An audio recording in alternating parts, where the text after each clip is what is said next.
Hello बच्चों, let's see this question and here this question says fair globalization would create opportunities for all and also ensure the benefit of globalization are shared better. Support the statement. Question में आपको एक statement दे रखी है जिसके support में आपको अपना answer लिखना है और स्टेटमेंट क्या बोलती है। Fair globalization would create opportunity for all.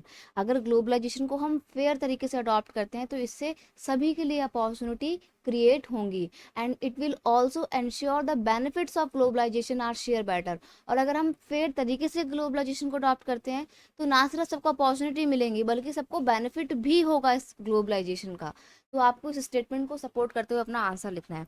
देखो ग्लोबलाइजेशन में क्या होता है, जब एक कंट्री की इकोनॉमी दूसरे कंट्री की इकोनॉमी से इंटरकनेक्ट होती है, ठीक है, और वो इंटरकनेक्शन होता है ट्रेड के तौर पे, इन्वेस्टमेंट के तौर पे, ठीक है, लोगों की मोबिलिटी के बेस पे, आवाजाही के बेस पे, ठीक है, कैपिटल फ्लो के बेस पे, कल्चरल एक्सचेंज, आइडियाज के एक्सचेंज के तौर पे हम ग्लोबलाइजेशन को देख सकते हैं, समझ सकते हैं। अब ग्लोबलाइजेशन की वजह से देखो अच्छे इंपैक्ट भी पड़ते हैं, नेगेटिव भी पड़ते हैं। इसमें ग्लोबलाइजेशन के प्रोसेस में ऐसा कहा जाता है कि जो डेवलप्ड नेशन है वो तो दिन दोगुनी रात चौगुनी तरक्की कर रहे हैं, लेकिन वहीं जो डेवलपिंग नेशन है जैसे इंडिया और साउथ अफ्रीका के बहुत सारे देश जो गरीब देश हैं, उनको इस प्रोसेस का ज़्यादा फायदा नहीं मिला है बल्कि उनको नुकसान मिला है। तो ऐसे में हमारी कोशिश रहनी चाहिए कि ग्लोबलाइजेशन को हम फेयर तरीके से, इसका जो बेनिफिट है, इसकी जो अपॉर्चुनिटी है वो सब तक पहुंचाएं। इसके लिए हम क्या कर सकते हैं या इसके लिए कौन कौन से तरीके हैं, इस स्टेटमेंट को आप कैसे जस्टिफाई प्रूव कर सकते हो। हम कह सकते हैं कि फेयर ग्लोबलाइजेशन से सबको फायदा होगा और इसके लिए हमें प्रयास भी करने चाहिए और इसमें गवर्नमेंट बहुत इंपॉर्टेंट रोल प्ले कर सकती है। अब आपको कैसे लिखना है अपना आंसर वो देखेंगे। Since globalization is now a reality, देखो अब तो पता है आज का जो जमाना है वो ग्लोबलाइजेशन का जमाना है, ठीक है।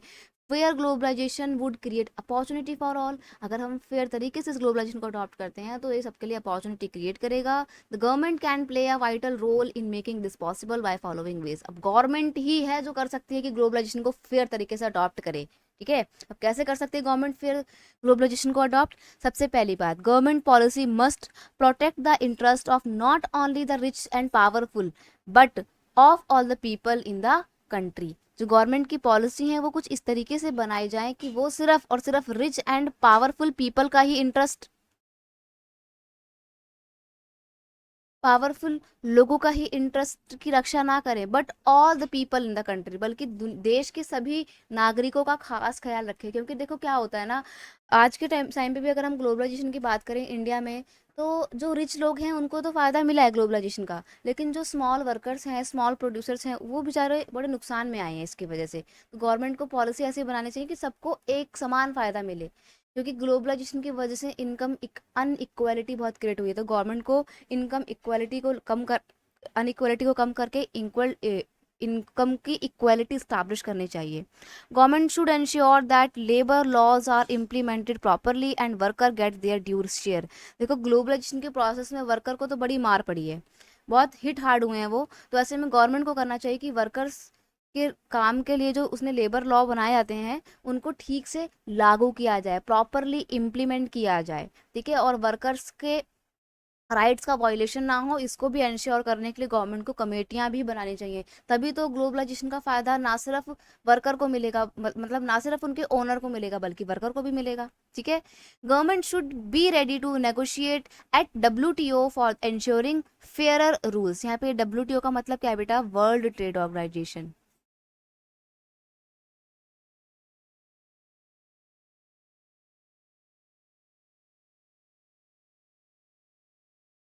वर्ल्ड ट्रेड ऑर्गेनाइजेशन वो संस्था है जो इंटरनेशनल लेवल पर जो भी ट्रेड होता है, वर्ल्ड इंटरनेशनल ट्रेड होता है, उसके regarding rule and regulation set करती हैं और ट्रेड को लिबरलाइज बनाने पर जोर देती हैं। तो डब्ल्यूटीओ के ऊपर हमेशा से ये एक कह सकते हो आरोप लगाया जाता है कि डब्ल्यूटीओ हमेशा से जो पॉलिसी बनाता है ना वो डेवलप्ड नेशन के फेवर में बनाता है, गरीब और डेवलपिंग नेशन के लिए ये बिल्कुल भी काम नहीं करता है, उनके फेवर में पॉलिसी नहीं बनाता है। तो ऐसे में गवर्नमेंट को आगे आके बात करनी चाहिए और अपना फेवर रखना चाहिए डब्ल्यूटीओ में कि आप हमारे लिए भी पॉलिसी बनाइए, ठीक है। Government can use trade and investment barrier if needed. और अगर सरकार को लगता है कि उसके देश में अभी भी ज़रूरत है बैरियर्स की, क्योंकि उसके कंट्री के प्रोड्यूसर अभी इंटरनेशनल मार्केट में स्टिफ कंपटीशन को फेस करने की स्थिति में नहीं है, तो ऐसे में गवर्नमेंट को क्या करना है, ट्रेड बैरियर्स लगाने हैं, रिस्ट्रिक्शन का इस्तेमाल करना है, ताकि उनके कंट्री के लोकल प्रोड्यूसर तो फ्लॉरिश हो सकें, और एक टाइम बाद जब वो वेल डेवलप हो जाएंगे तो आप ओपन डोर की पॉलिसी को अडॉप्ट कर सकते हैं। इंडिया में सेम यही किया गया था, ताकि फेयर बेनिफिट ग्लोबलाइजेशन के हमको भी मिल सकें। क्योंकि अगर हम इनिशियल स्टेज में आफ्टर इंडिपेंडेंस ही ओपन डोर की पॉलिसी अडॉप्ट करते तो शायद हमारे देश के जो प्रोड्यूसर हैं वो उतने वेल डेवलप ना हो पाते। Small producers should be supported to improve their productivity and performance so that they can compete for the international market. सरकार को आगे आकर जो स्मॉल प्रोड्यूसर्स हैं उनको सपोर्ट करना चाहिए। इसके लिए गवर्नमेंट उनको सस्ती इंटरेस्ट रेट पर लोन प्रोवाइड कर सकती है, नई टेक्नोलॉजी से फेमिलियर करवा सकती है, उनको प्रोडक्शन रिलेटेड नॉलेज प्रोवाइड कर सकती है, वर्कशॉप को लॉन्च कर सकती हैं। बहुत सारे तरीके होते हैं प्रोड्यूसर्स को सपोर्ट करने के, जिसको गवर्नमेंट को अपनाना चाहिए, ताकि स्मॉल प्रोड्यूसर अपना एग्जिस्टेंस बनाए रख सकें इंटरनेशनल मार्केट में और कंपटीशन को फेस कर सकें, और साथ ही साथ ग्लोबलाइजेशन की जो अपॉर्चुनिटी हैं उनका फ़ायदा भी वो स्मॉल प्रोड्यूसर्स उठा सकें। इस तरीके से हम कह सकते हैं कि ग्लोबलाइजेशन का एक फेयर ग्लोबलाइजेशन का जो फ़ायदा है, जो उसकी अपॉर्चुनिटी है, उसका बेनिफिट सबको हम इक्वली शेयर कर सकते हैं। I hope you understood it very well. Best of luck.